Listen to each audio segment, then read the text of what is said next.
The last few weeks, we have been getting a lot of leaked information regarding Modern Warfare 2, and now we're starting to see a lot more official teasers for the game, but we have not heard too much about its multiplayer, which is a little surprising to me. And so I thought I would create this video for you guys and give off my opinions on how I think Modern Warfare 2's multiplayer can be much better than Modern Warfare, which we saw come out in 2019. This is essentially just going to be my wish list for Modern Warfare 2's multiplayer, and I'm going to be covering some bigger gameplay elements and of course smaller features of the game that I think could be good quality of life improvements in the long run. And of course these are all my opinions, so feel free to disagree with me, and of course leave comments down below of what you guys are looking forward to in Modern Warfare 2 or what you're hoping to see within Modern Warfare 2's multiplayer. I'd love to read what you guys have to say, but without further ado, let's go ahead and start off the video. The one thing they did in Modern Warfare's multiplayer that they can definitely improve upon in Modern Warfare 2 is having a longer time to kill. So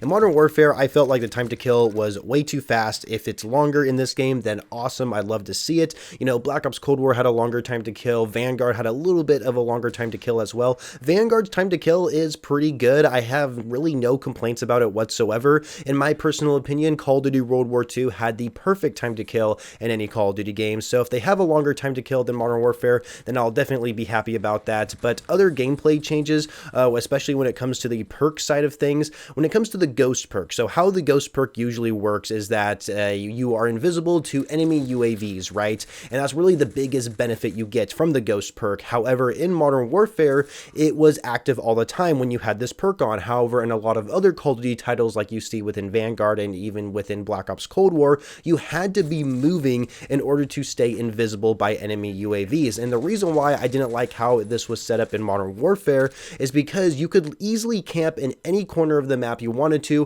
when an enemy had a UAV up, and it's just like really promoted camping, and it just really made the gameplay experience terrible. I did not like that whatsoever, so I am hoping that with Modern Warfare 2 they do make the correct changes to the ghost perk and make it where it only works while you are moving. Also, Dead Silence needs to be a perk within this game, because in Modern Warfare we did not have a Ninja or Dead Silence perk. Yes, we did have the Dead Silence field upgrade, but it didn't make your footsteps silent throughout the whole match. And the problem with Modern Warfare's multiplayer is that footstep audio was extremely loud. I mean, in Warzone they've turned it down a lot, but in multiplayer for Modern Warfare it's still extremely loud. And not having a perk that's dedicated for your footsteps to become quiet, it makes it super easy for enemies to identify where you're actually at. I mean, it requires literally no skill at all to listen to enemy footsteps in Modern Warfare's multiplayer, and that's one of the reasons why a lot of people were afraid to move in that game, because it would give away your position really easily. And that is something that I didn't like at all and made the gameplay experience really bad for me. And so they have to have a Ninja or Dead Silence perk within Modern Warfare 2's multiplayer if they want to get me and many others to actually enjoy the game. Another thing we need is a traditional minimap. If you remember, before Modern Warfare came out, Infinity Ward purposely did not give us a minimap at all whatsoever, and because of how much backlash there was from the community, they eventually did give it to us before the game even came out. I believe we were able to get the minimap even during the beta. However, they didn't give us the traditional minimap, and what I mean by this is that when somebody would shoot an unsuppressed weapon, they would show up as a red dot on the enemy team's minimap, giving them an idea where an enemy is located. However, in Modern Warfare, that doesn't happen. It doesn't matter if you run a suppressor or not, you would not show up as a red dot on the enemy team's minimap. And this made it really easy to get by enemy players, and it made it a lot harder to identify where players were actually located so you could take them out. And this is something that I personally did not agree with. It was a decision that I think Infinity Ward screwed up on really badly, because in every other Call of Duty game we had, you know, the traditional minimap where you would show up as a red dot with an unsuppressed weapon. And so I just don't understand this decision whatsoever. It makes the gameplay so much worse than it could actually be.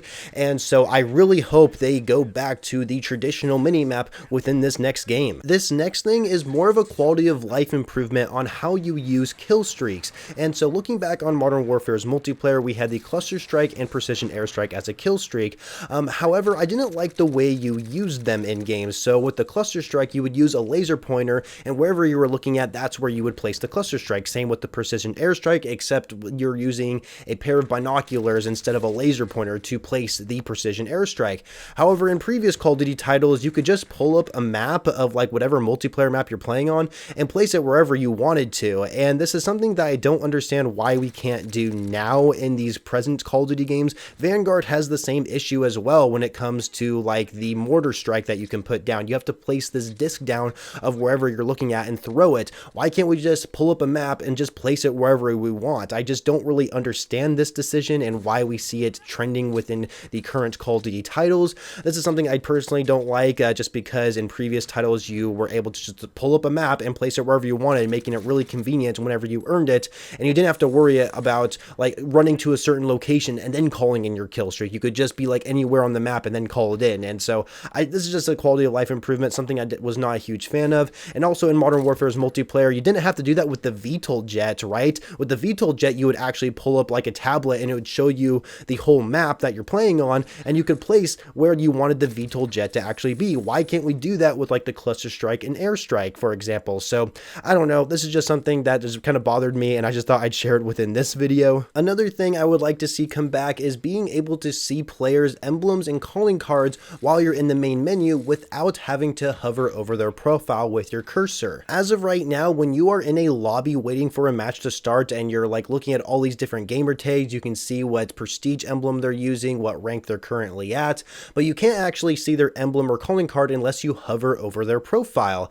However, in previous Call of Duty games, you didn't have to do this, and there is a lot of calling cards in Call of Duty that are pretty badass looking, and some of these badass calling cards are actually hard to earn. It requires you to get 100% challenges completed within a season, or maybe it's 100% of challenges in general when it comes to like the barracks challenges, and it'd be really cool to just show off your calling cards without people having to go over to your profile. Yeah, sure, in game you could spectate somebody, or you could of course watch a kill cam to see their emblem and calling card, but you shouldn't have to actually force yourself to view that person's profile to see their calling card or emblem. And in previous titles, you didn't have to do that. If you're just sitting in a lobby waiting for a match to start, you can just visually look at everybody's emblem and calling card without having to go to their individual profiles. And that's something I would like to see return, because we haven't had it in Call of Duty for quite some time now. There also shouldn't be disbanding lobbies anymore. This probably ties in with skill-based matchmaking one way or another,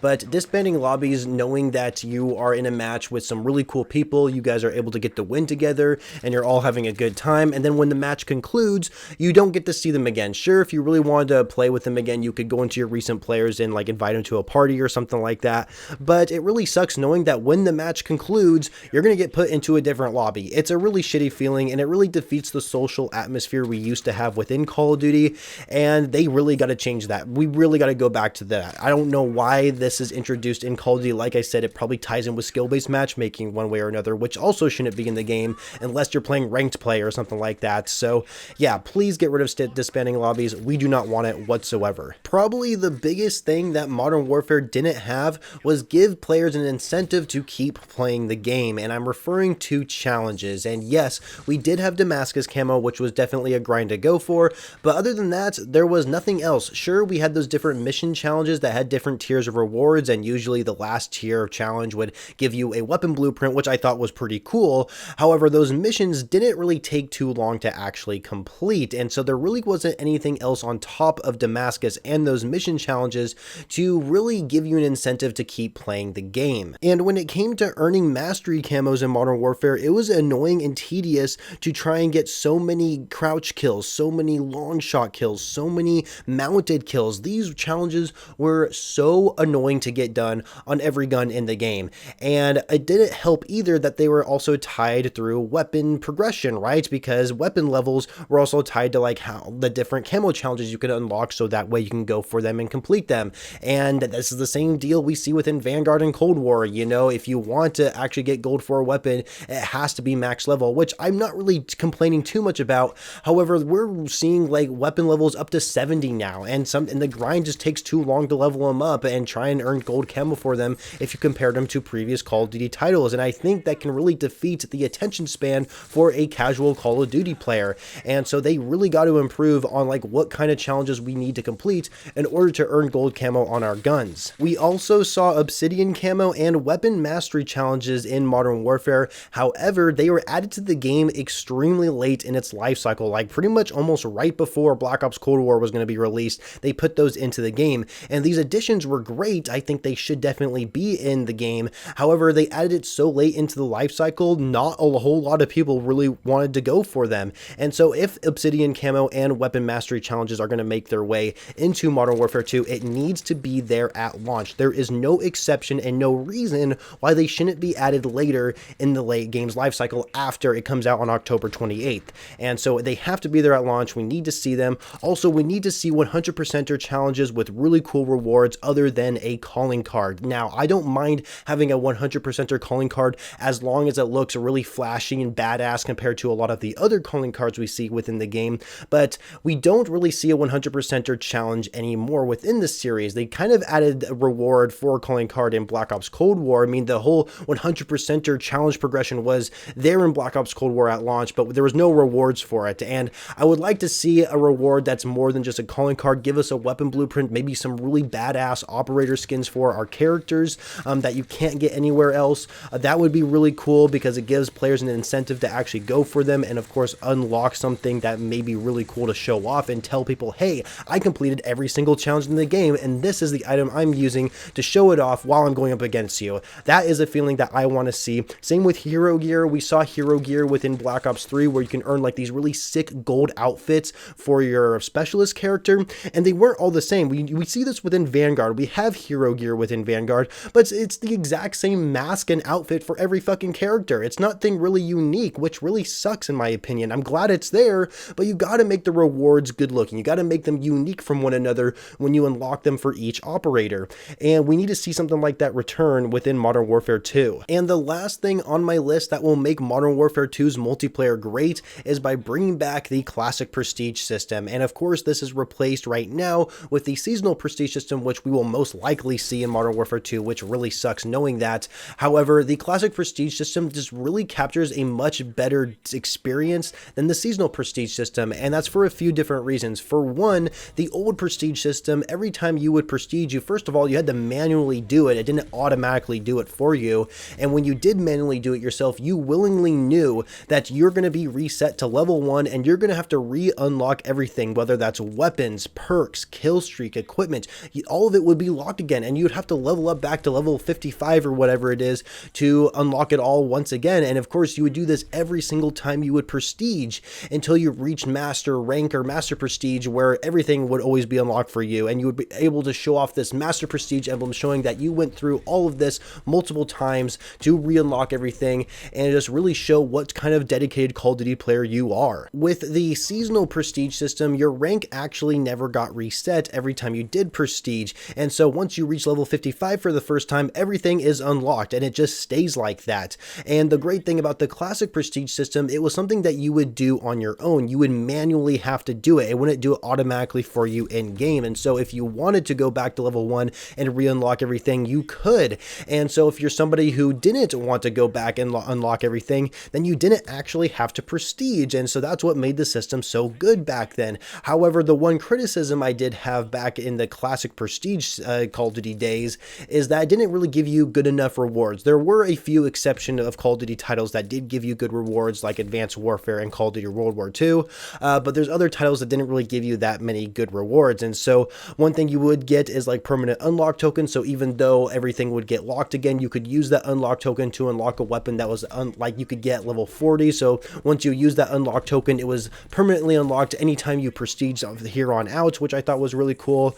But it would be really nice if they would give us more rewards for every time you did prestige in Call of Duty, and we don't really see that anymore, and especially with the seasonal prestige system, because it just made it so much worse than what we saw in older titles. And that right there is going to conclude today's video. There's probably some things I could have mentioned in this video that I didn't. However, this video has gone on long enough, and there's so much more that I could probably talk about, but I definitely got my main points across, and I think I did a great way explaining them. Make sure to leave a like on the video if you stuck through it all the way through, and if you really enjoyed it, make sure you're also subscribed to my channel for future Call of Duty videos, and of course more updates on Modern Warfare 2, which is coming out on October 28th, and I shall catch you guys later.